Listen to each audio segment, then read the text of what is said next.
Alrighty, so it is currently halftime in the Super Bowl, and because the halftime in the Super Bowl is a little bit extended because of the halftime show, this gives me a time to do a season preview talking about FC Dallas. And I elected to skip this year's halftime Super Bowl show mainly because with Bad Bunny being the main performer, a guy that I don't really know too much about. In fact, I don't even know any of the song that he has, and the fact that this is kind of also a common theme with me when it comes to whoever perform at the halftime show. If it's a person or a artist that isn't really one that is kind of too much in my interest or I know too much about, I just kind of really skip it because it wouldn't kind of be entertaining for me to watch for a performance that I have no idea or show too much interest in terms of it. So yeah, like I said, instead we are going to do a season preview talking about Dallas, and I don't mean the Cowboys, that is, but instead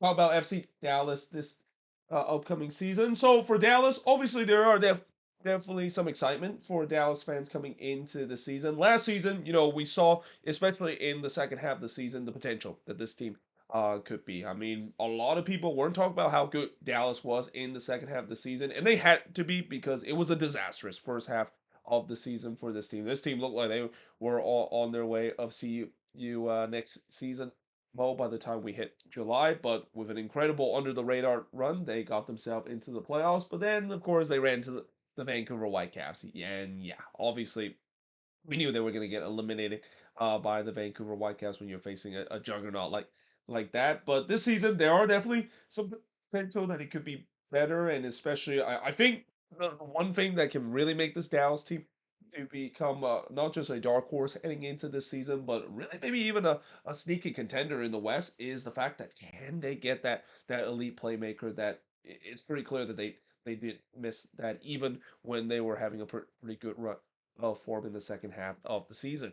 Now, that being said, last season they finished with an 11-11-12 record and finished with 44 points, but they were eliminated by the Vancouver Whitecaps in the first round. In fact, early playoff exit has been pretty common for FC Dallas, and that's also another frustrating thing if you're a Dallas fan. The fact that this is a team that have always make it to the playoffs, but the problem is that there's been a lot of first round exit and a lot of early round exit. And again, that includes last year when they finished 11-11-12 and finished with 44 points, when was eliminated by the Vancouver Whitecaps in the first round. They actually didn't make it to the playoffs in 2024. 11-8-15 with a 41 points and didn't make it to the playoffs. In 2023, they finished 11-13-10, finished with 46 points. They were eliminated by the Seattle Sounders in the first round. And then in 2022, 14-9-11 and finished with 53 points, but they were eliminated by Austin FC in the second round. And in 2021, one of the worst seasons for FC Dallas in their franchise history. 7-15-12 is their record with just 33 points, and obviously did not make it to the playoffs with that points total. Their last playoff appearance, of course, was last year, but they have never won the MLS Cup. They're one of the few charter MLS team that's came into the league since 1996 to yet to win an MLS Cup. I believe the other team is the New York Red Bulls and New England Revolution, still chasing for their first ever MLS Cup, despite being the original charter team and the original 10 teams that came into this league in the inaugural season back in 1996. Now, looking at some of the signings that they have made, so they brought in another midfielder in Ryan Bayamin, an Israeli midfielder. It's kind of odd the fact that they decided to bring a midfielder, considering they're pretty stacked in the midfield. I mean, I don't think the midfield was kind of their biggest need heading into this season, unless if you count the number 10 spot as the midfield position.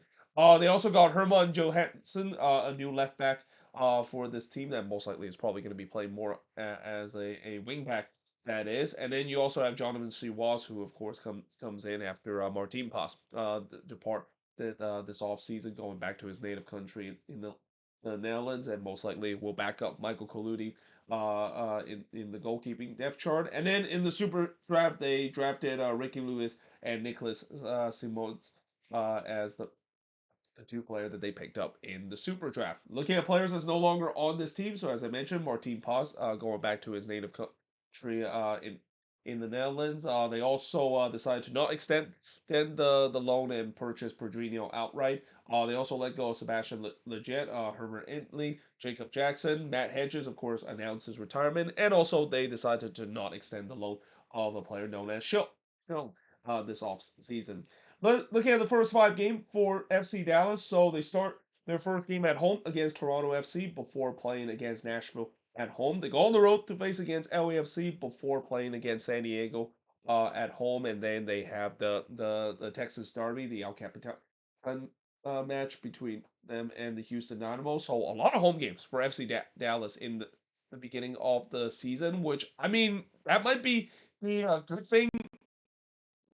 I kind of feel like that might be a little bit of a negative for Dallas, considering the fact that one of the things that Dallas would love to have in terms of having a heavy home stretch, they rather want it in the middle of the summer because one of the biggest advantage that Dallas, of course, would have when they play games during the summer, it's the Texas Heat. A lot of teams struggles when it comes to the Texas Heat, and because of the fact that these games are taking relatively early in the season, that Texas Heat doesn't really get that bad in the early part of the season. So yeah, Dallas does kind of lose a little bit of that home field advantage because of playing so many home games early in the season. But that being said, on their back end of the schedule, they also pretty much have a pretty home heavy finish as well. They play against the Houston Dynamo in the other Texas Derby on October 17th. Then they play against the San Jose Earthquakes at home. They play Columbus at home before going on the road one more time to face against Sporting KC. And then they finish the season against the Colorado Rapids. And I would say also pretty easy finish to the end of the season. The only tough team I can maybe say is Columbus and maybe Houston, consider it is a derby and a Copa Tijas match. Would be very interesting to see how that's gonna work out. But yeah, looking at the last 5 games, there are definitely some easy games where Dallas could definitely capitalize to make a late playoff push like they did last season as well.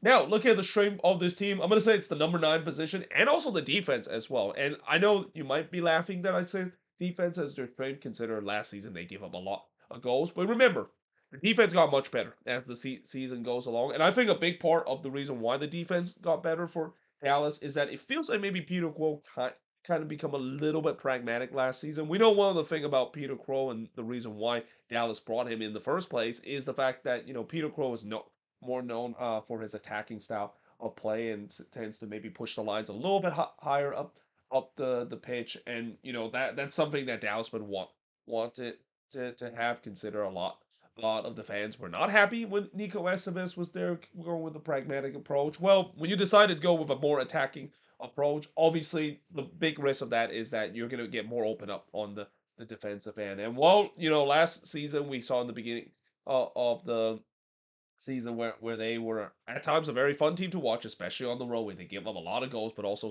score a lot of goals.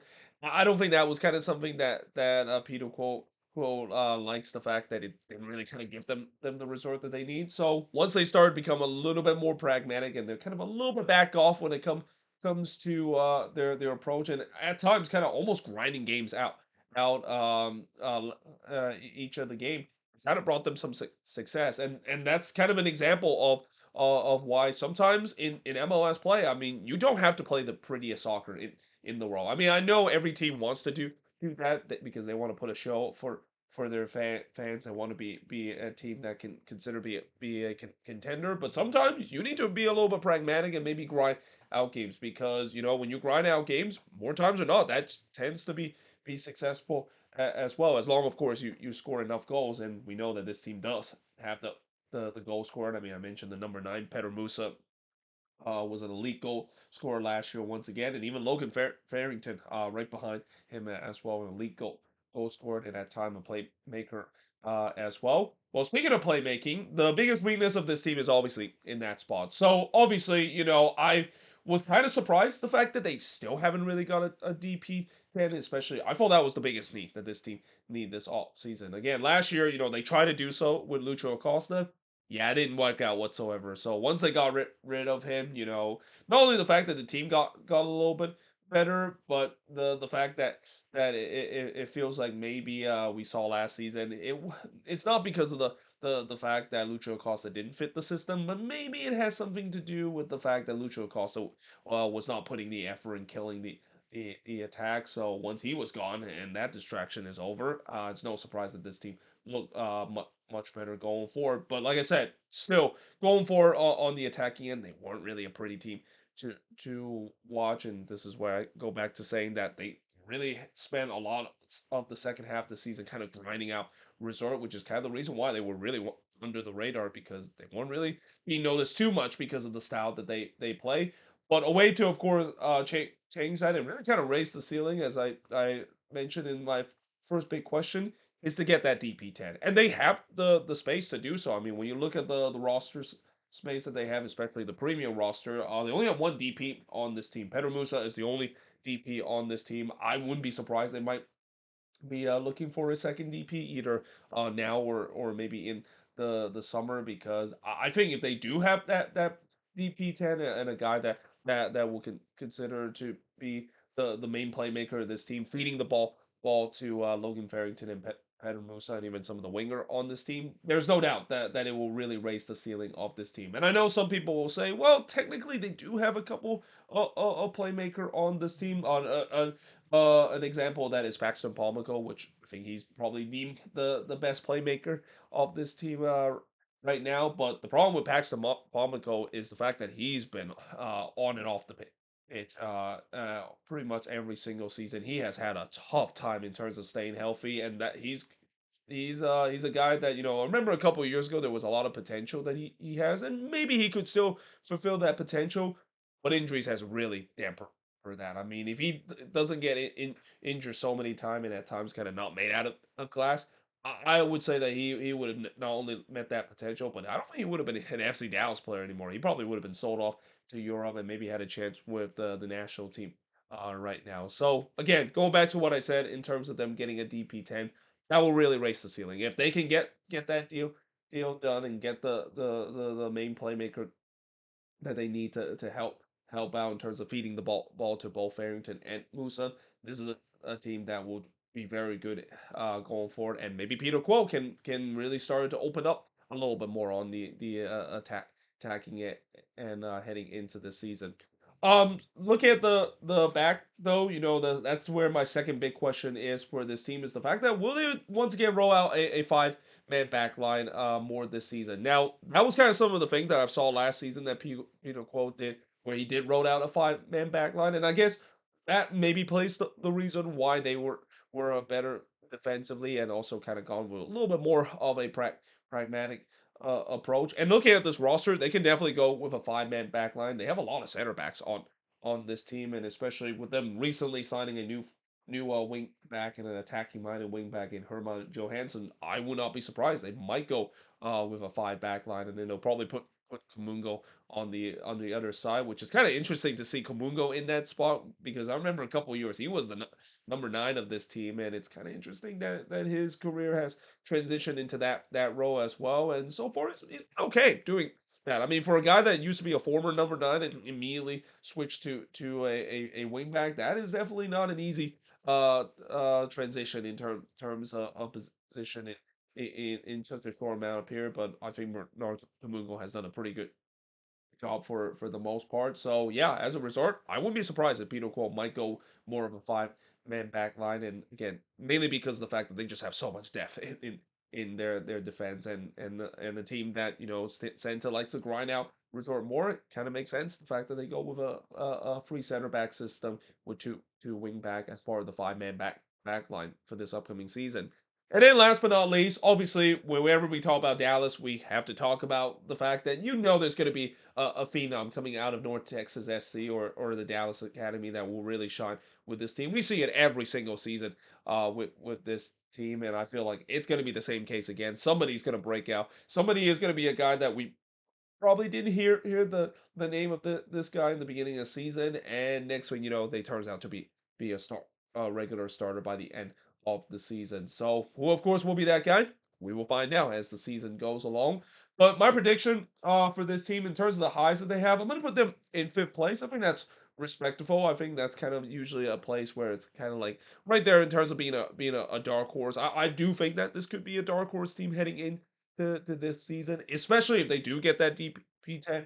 I think they could definitely finish higher than where I particularly in terms of high being in fifth place. But because of the fact that they haven't really kind of find that, I'll put them in fifth place in terms of where they are. Low, I'm gonna actually put them just missing out of the playoffs in 10th place. It could be a similar season for this upcoming year, just like last season, where they just barely got into the playoffs. Because when you look at this roster, while they definitely have depth in terms of this team, and they have a goal scoring machine up front in Pedro Musa. One of the concern I will say about Dallas is that when you compare this roster to some of the better roster in the Western Conference and some of those top tier upper echelon team like the likes of LAFC and the Vancouver Whitecaps and the San Diego FC and even the Seattle Sounders to some extent, do they have that compared to them?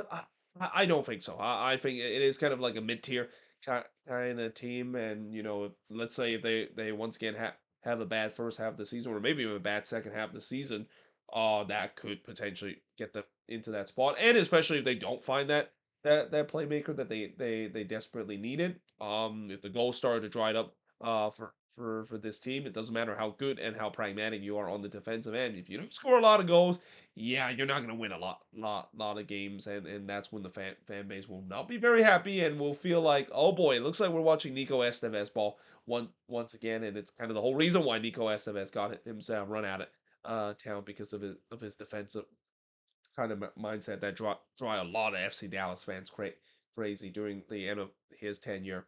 But either way, hope you guys enjoyed this video. If you do, make sure you like, smash the subscribe button. As always, let me know in the comments below what do you think of this season preview. And if you're a Dallas fan, what do you think is the strength, the weakness, the free big question, and your prediction for this upcoming season. But until then, hope you guys enjoyed this video, and I will see you guys next time.